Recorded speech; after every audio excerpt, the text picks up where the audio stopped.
I want us to look at Matthew 7. We're going to look at a section here, and as we do this, I want you to think about this section and try to look at it with new eyes. Matthew chapter 7, because this is a section that I know you've read before, I know you've studied before, I know you've heard before. Maybe you haven't even been to this congregation before, or maybe you haven't even done a real study of this part of the Bible, but I guarantee you some of the things in this section you've heard because they are so well known. So we're going to try to just empty our heads of all those preconceptions as we look at it. Matthew 7 and verse 1 says, "Judge not that you be not judged. For with the judgment you pronounce, you will be judged, and with the measure you use, it will be measured to you. Why do you see the speck that is in your brother's eye, but do not notice the log that is in your own eye? Or how can you say to your brother, 'Let me take the speck out of your eye,' when there is the log in your own eye? You hypocrite, first take the log out of your own eye, and then you will see clearly to take the speck out of your brother's eye." Some Bible passages become such a source of controversy that they lose their intended meaning. The fight around the passage obscures the real meaning. I could give as an example of that Ephesians 2:9, talking about the grace of God and how God's salvation is God's responsibility and not man's. God has done it. It's not of works, lest anyone should boast. And that has become such a battleground that it's lost its meaning. I could talk about the Good Samaritan and how when we talk about the Good Samaritan, always we just seem to end up talking about whether or not we help people who have broken down on the side of the road, when I think Jesus had a lot more in mind than that. I could reference the entire book of Revelation, which has become such a source of controversy that I think we've completely lost the real sense of what it was intended to communicate. But I'm not sure any of those can rival this one. Matthew 7 and verse 1, "Judge not that you be not judged." Because on the one hand, you have people who are going around quoting this verse who have no interest in Jesus whatsoever. They're just there to say, "Ha ha, I got you. See, you're judging me, but Jesus said don't judge." And then on the other hand, there are Christians who, at least in my perception, almost seem excited to judge people. Okay, so they're eager to defend their right to judge. I get to judge you, yeah. And in all of that controversy, I'm not sure we've hit the point yet. I think that sometimes it can be lost and obscured by the debate about it. And that's tragic because it's a message that we need, it's a message that I need really badly. Don't you find other people's problems easier to solve than your own? I got a call a couple of weeks ago about a brother who was having a problem in another congregation. And you know, in about 5 minutes, got that solved. I got no trouble with that. Another brother was telling me about an argument he had with his wife, and they were having a problem in their marriage. Boy, I got that one solved real quick. That was easy. But my problems, not so much. Those are different, and they are a lot more difficult. That's what this text is about.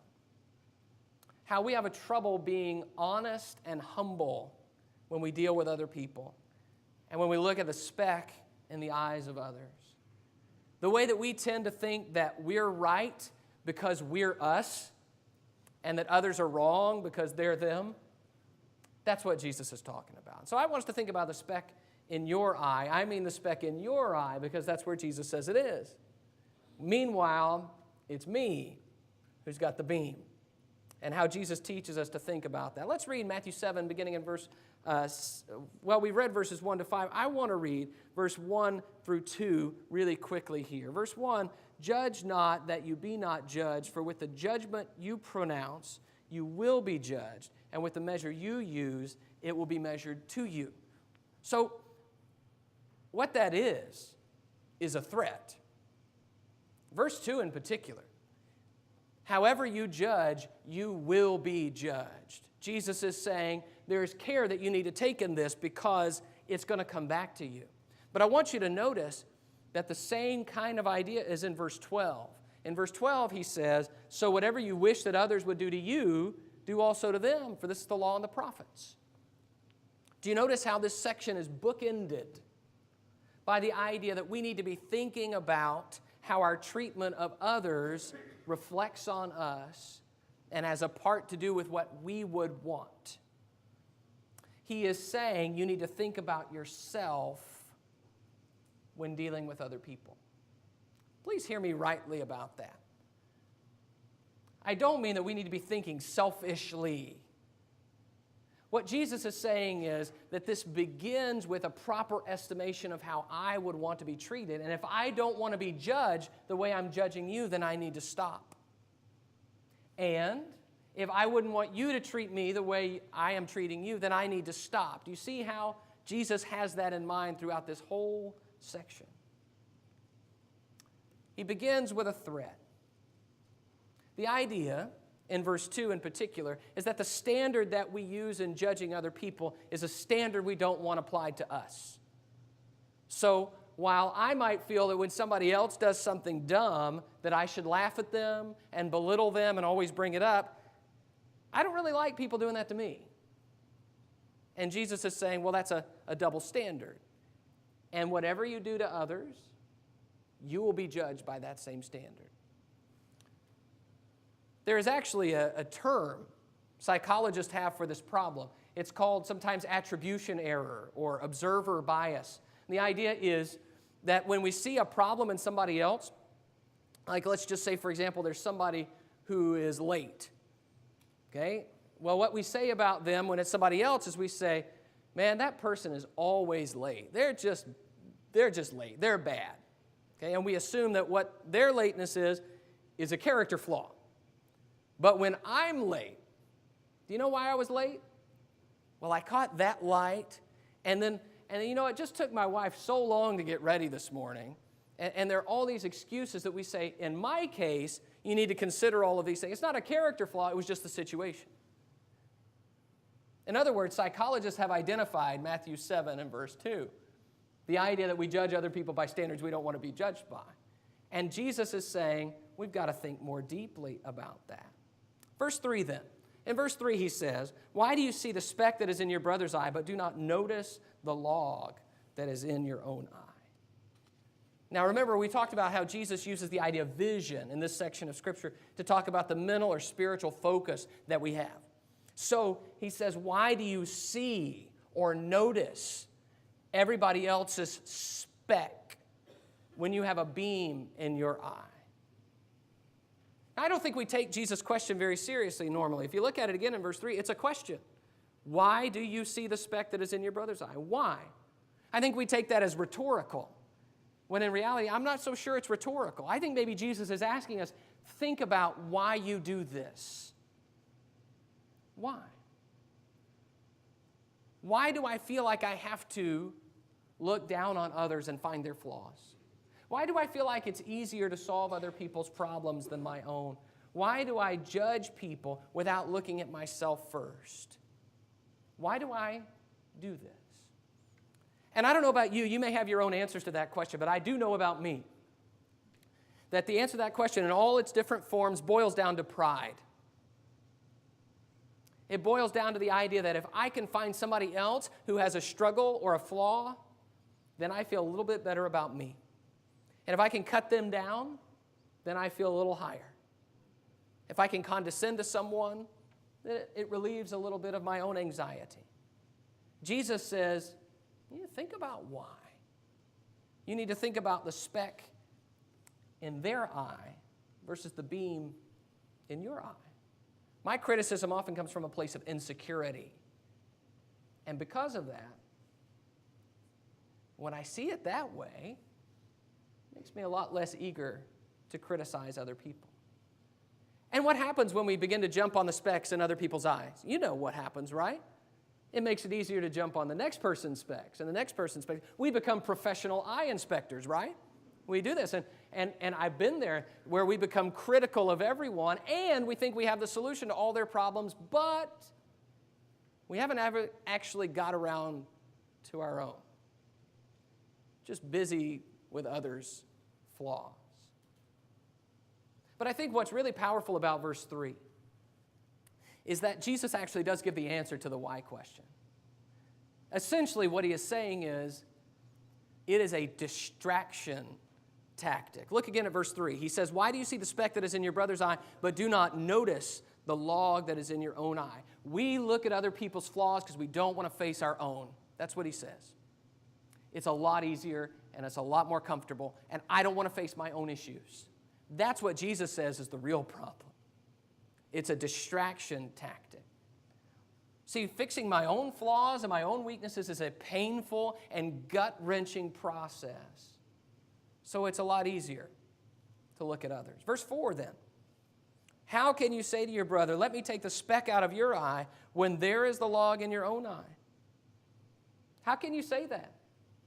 I'll help you when I can't help myself. Can you just take a moment, humor me for a second?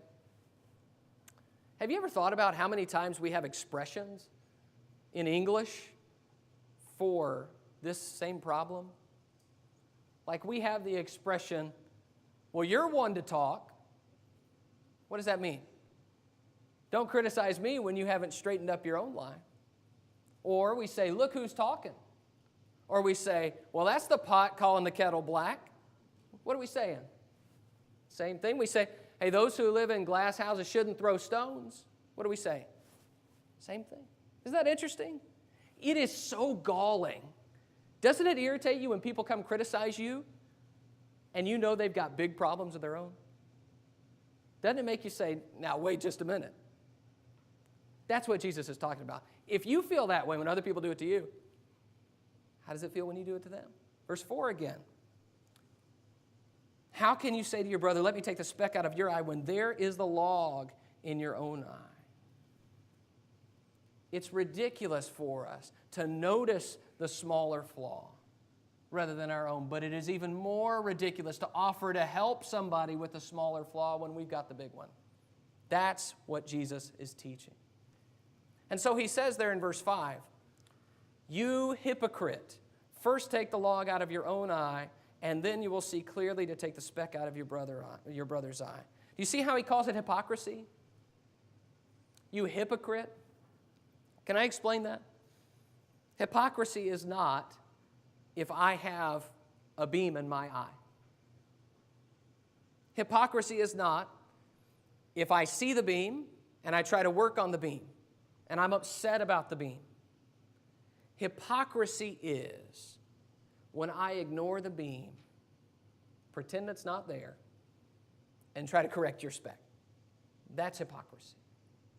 So please don't think that what Jesus is saying here is, well, nobody can help anybody else unless they're perfect. That's not the teaching, okay? Because then nobody would be helped, right? Okay? The teaching is we've got to acknowledge and work on our flaws. The pressing question of verse 5 becomes, what am I doing about my own spiritual problems? How am I addressing what I've got? And then I can be better equipped to help other people. Paul makes this statement, and I think it relates very well to what we're reading here. In Romans chapter 2 and verse 21, you then who teach others, do you not teach yourself? While you preach against stealing, do you steal? And he goes on in the context there. But doesn't it bother you when you see hypocrisy in somebody who's preaching something and then they do it? Wouldn't that just be a scandal? Jesus is saying that's exactly what we're doing. That's the nature of the hypocrisy. Don't you teach yourself? Don't you apply this to yourself first? So,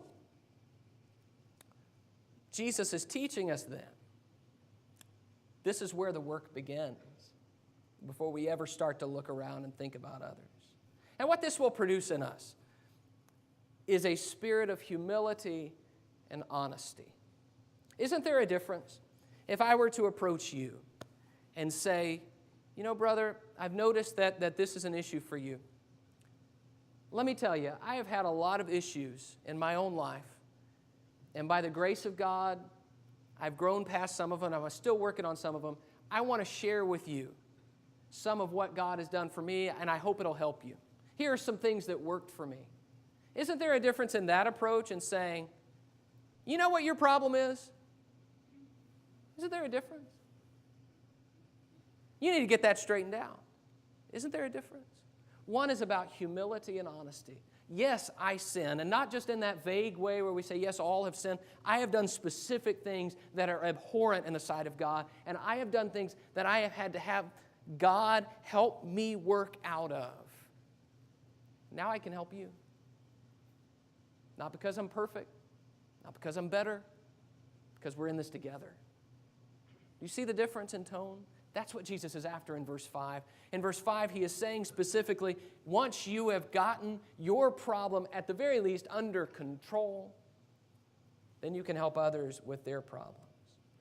Verse 6 now, let's move forward in the text. In verse 6 he says, do not give dogs what is holy, and do not throw your pearls before pigs, lest they trample them underfoot and turn to attack you. I think Jesus is doing here a favor for us, reminding us that not everybody is the kind of person that we would call brother in the first section. Not everybody is eager to have our help. Not everybody wants us to help them move past spiritual problems. Some people, the closer you get to them with the gospel, the more damage they're going to do.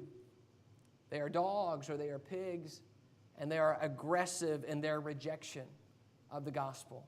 And so not everybody wants to be helped. Not everybody cares about the speck in their own eye. And some people will hurt us. So we need to know that even our sincere and authentic efforts at changing and helping others to change will not always be well received. Verse 7 now. Verse 7, we're going to read this section through 11. Verse 7, ask and it will be given to you. Seek and you will find. Knock and it will be opened to you. For everyone who asks receives, and the one who seeks finds, and the one who knocks, to the one who knocks it will be opened. Or which one of you, if his son asks him for bread, will give him a stone? Or if he asks for a fish, will give him a serpent? If you then who are evil know how to give good gifts to your children, how much more will your Father who is in heaven give good things to those who ask him? I'm intrigued by the placement of these verses. Why these are here, sandwiched, in my view, between 1 to 5 and verse 12. I think, and I may be wrong about this, but I think that perhaps what Jesus is doing here is saying that there is a kind of sincere seeking aspect that God wants us to have. He says that in verse 7, ask and it will be given, seek and you'll find, knock and it will be open to you. And that God rewards that passionate seeking. That God rewards people who are looking for His blessings. That God gives people credit for being with their heart in the right place, with their passion where it should be, like we talked about in the last hour. And so if we expect God to see the best in us, to reward what's good in us, then maybe what Jesus is saying is, shouldn't we offer the same to other people? Shouldn't we offer the same in terms of their weaknesses? And then in verse 12, with regards to what they want. I don't know if that's true, but I think that might help put all this context together. What this section, verse 7 to 11, is about, though, it's not really so much about prayer, in my view, as it is about seeking God. And that those who seek God are going to find Him. That those who seek with all their heart and ask and knock, God's going to bless. And I love the picture of God in verse 11. In verse 11 it says, if you then who are evil know how to give good gifts to your children, how much more will your Father who is in heaven give good gifts to those who ask Him? God is a God who is itching to bless His children.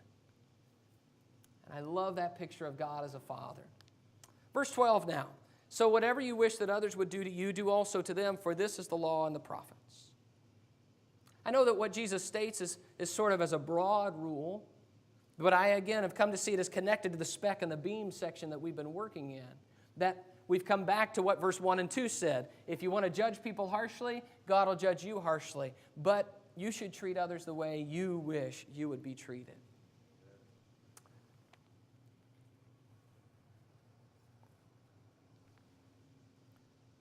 Can I caution you about something about verse 12? Sometimes we think verse 12, which we call a golden rule, means that it's really a substitute for us inserting our personality into the discussion. So if you meet somebody who's very blunt, then they'll go and be really blunt to somebody and offensive. And then if you say, why did you do that? They'll say, well, I would want them to be blunt with me. I don't think what Jesus is saying here is be ugly to people if that's your personality type. Or if you like people being ugly to you, go be ugly to them. I think we know that, but I think we need to say that to make sure we're clear. What Jesus is saying here is you need to think about in every situation, what would be good treatment in your eyes? What would be something that would be a blessing in your eyes? Think about your heart and what you would want. And let that be a guide. When you're not so sure what's the best thing to do, what would you want to do? What would you want done to you?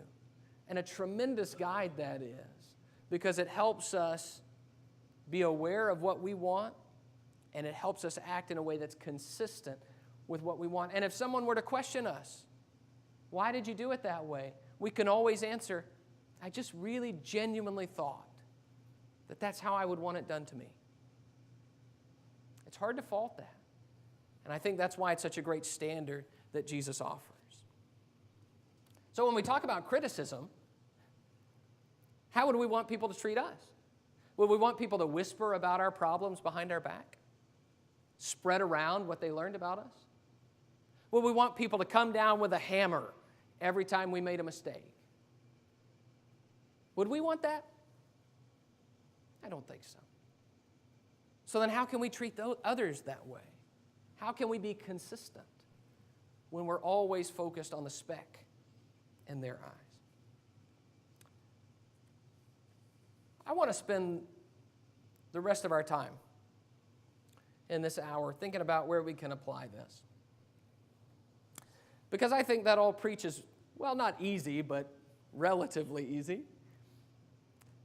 But we need to think about where this goes and some specific situations where we're going to have to think about this. Before we get into this, though, I want to emphasize again. I don't feel like I've said this clearly enough, so let me try again.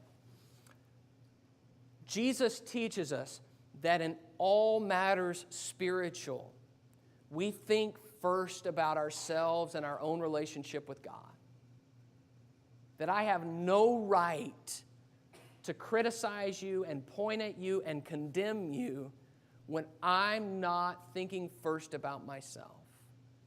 That is a paradigm Christians must learn. That I cannot criticize until I have first looked in the mirror. So I want to strongly emphasize that. And then I want to give you some areas where this happens with regularity. First of all, we can apply this in Bible study. Has this ever happened to you? Okay, you're reading a Bible verse and you say, you know, so-and-so really needs to hear that. Has this ever happened to you? Preacher gets up and starts talking about something, and you do one of these. Wonder if they're listening. Has it ever happened to you that you read a passage, and the only thing you can think about is what the Jehovah's Witnesses might say about that? Or how that might be used in your debate that you're having with somebody at work? What's the problem? The problem is, when we study our Bibles, the first application of Bible teaching is always to me. The first application of preaching, when you hear preaching, it's not preaching to everybody else. It's preaching to me. It's preaching to you. And it is so easy for us to miss the message of the Bible because we're thinking about other people. And we're thinking about other situations where we might use it, instead of thinking, what does God want from me? Very often, we become like David. Do you remember the story of David? After David had his sin with Bathsheba, Nathan comes to David. And Nathan preaches this sermon to David, well, more of a story. A story about a man who stole a lamb. And you remember what David did? David doesn't say, oh, I'm guilty. David says, this man will die. And then Nathan says, you are the man. So often we are like David, where we read the Word of God, and we can figure out everything it means, and we can go through our exegesis, and we got it all lined out, but we never think about what God's saying to me. Jesus teaches us to think first about ourselves, and then we can apply to others. There is a place to help other people. There is a place to send somebody a sermon and say, hey, I thought this might help you. There is a place to say we need to do battle with denominational error. That's not the first place, though. The first application of Bible teaching is to me. So can I say a special warning in that? First, to preachers,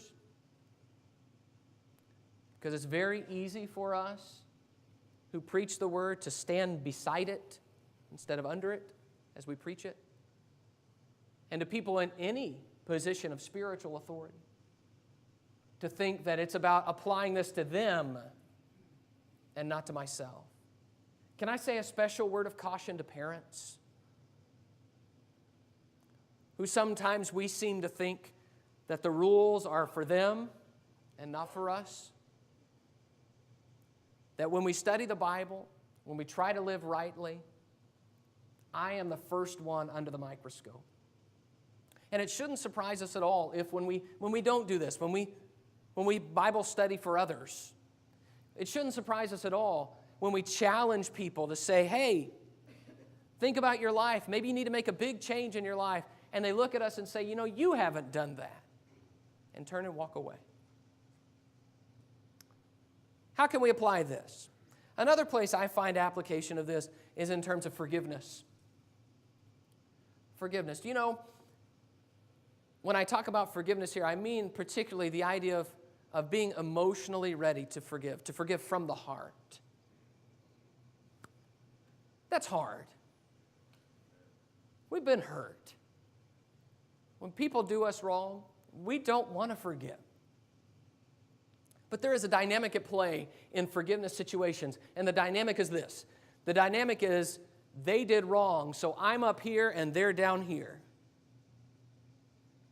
And maybe if they grovel enough, I could find a way. What Jesus' teaching does, though, is show us that this paradigm is wrong. That when others have sinned, I have to. And that when other people have hurt me, it's easy to forget that I've hurt other people too. That I've been exactly where they are. And how did I want people to treat me in that moment? When I had done wrong to somebody else and I was in their debt and I was below. Did I want them to hold that against me for the rest of my life? To always bring it up, to spread it around? When I was so desperate that I would have done anything to make it right, but I knew I couldn't make it right because that's not the way life works. All I needed, all I could beg for was forgiveness. And so now when I'm in the opposite position, where someone has wronged me, doesn't it change things to think first about my sin? To think first about my mistakes? Doesn't it soften our hearts a little bit? To say maybe this person isn't that bad. At worst, they're a lot like me. In fact, I've had experiences where when I felt particularly hurt and disappointed, the realization has slowly, or on one occasion rather quickly, dawned on me that that person's just like me and I've done things just like that. Doesn't that change the game? I think in forgiveness, if we look and focus on the beam in our eye first, it'll help us to move toward an ability to forgive. I think we can apply this in terms of morality. Let me explain what I mean by that. There are some moral lines in the New Testament that are not really spelled out to the degree that they are in the Old Testament. For example, what constitutes a corrupt word? Well, lots of different ideas and definitions that could go along with that. What exactly is modest dress? What exactly constitutes lewdness? You see, we don't have all the specifics of all of that, do we? And so as Christians work together, there are always going to be situations where we don't see eye to eye with other Christians about what exactly those things are, any number of moral issues without precise definition. And in moral situations, we have to work hard not to assume that our brother has a bad motive. Just because somebody sees something differently than we do doesn't mean that they're terrible and that they want to sin. But it is much easier to criticize and condemn other people who are doing things that we might think we disagree with than to deal with our spiritual house first. Let me give you an example of this from my formative years, because I have a particular experience in this. As I was being raised, I was raised around a number of people who, in my view, held overly dogmatic moral positions. And I would look at those things and I would kind of, as a teenager, I would kind of scoff at that and say, that's not in the Bible. I would feel this tremendous sense of superiority because, I knew what the Bible was really about. I knew that this and this was okay, but those people didn't, that kind of thing. Do you know what happened to me? While I condescended to those people with all their rules and their scruples, I fell headlong into sin, the same sins that those scruples were intended to avoid. And all the way, I thought I was better than they were. I can't help but see that in Matthew 7, 1-5. The idea that I could look at them with criticism for the speck in their eye and not see the huge beam in my eye. That one way or another, no matter what somebody else says about morality, at the end of the day, I'm either going to be pure or impure, me. Okay? You may think this, and you may do this, and you may like this, but at the end of the day, I have my choices I must make. And if I don't keep my spiritual house clean, I'm not even sure I have a seat at the table in that discussion. That's what Jesus is saying. Get the beam out of your eye. And then you can actually see clearly to help others with the speck. Now, I know it can work the other way too. I know that for some people it seems to be that their vigor about moral issues comes from their own moral failings because they're hiding tremendous sins. And so they seem to get more and more animated the worse their sin gets. But all of it is resolved by Jesus' teaching, isn't it? You just go back to that. Clean your house up first, and then the rest of it we can work through. And the last thing I want to talk about is about denominational people. Maybe some people here this morning who are members of a denomination. I want you to know exactly what I'm talking about here. The idea here is I am convicted that the New Testament doesn't have anything to say about denominations. And so I don't want to be a part of a group that is outside of the New Testament's purview of what we should be. But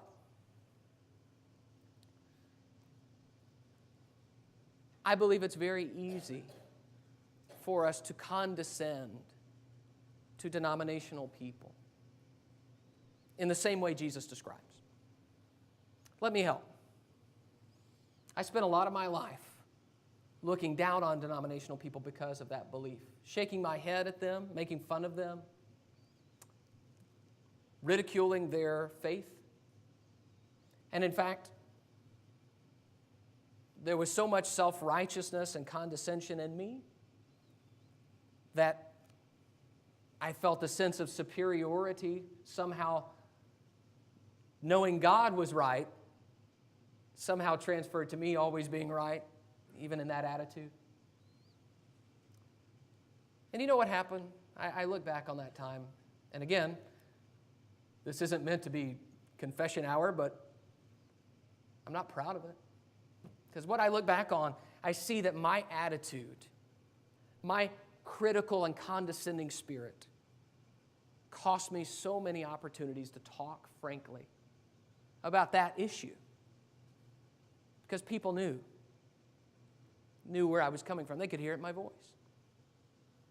I know that, looking back, I couldn't even see their faith. I couldn't even see any good in them. So all I could see was that one error. And the worst part is that in all that condemnation, I wasn't living right. I became this verse. Brethren, can I just say this? If we're going to encourage denominational people to reconsider their position, and we should, and if we're going to urge denominational people to open the Bible and honestly look at what's there, and if we're going to urge denominational people to be willing to change, even if they've been doing something their whole lives, don't we have to do the same thing? Don't I have to be humble enough to really consider that? Don't I have to really change? Don't I have to be humble enough to open my Bible and see that when I am convicted, I am just as wrong as anyone else? People can smell a rat. And when people see that there is inconsistency in that message, it turns them off. And rightly so. Now, the answer to that goes back to Jesus' teaching. First, take the beam out of your eye, and then you'll see clearly to remove the speck from your brother's eye. I think, we could go on and on with applications. I hope you do. I hope you think about situations in your life that are particularly pertinent. But don't lose the paradigm. I fix and I work on myself first. I think of myself first, and then I'll be equipped to help others. I hope you see that the controversy about all of this really has blurred the point, hasn't it? So it's not about, do I have the right to judge other people and all of that? This is about simply, do I have the guts to look in the mirror and not just to criticize others? So I hope you'll take that message and let it be a blessing in your life. Thanks so much for your attention.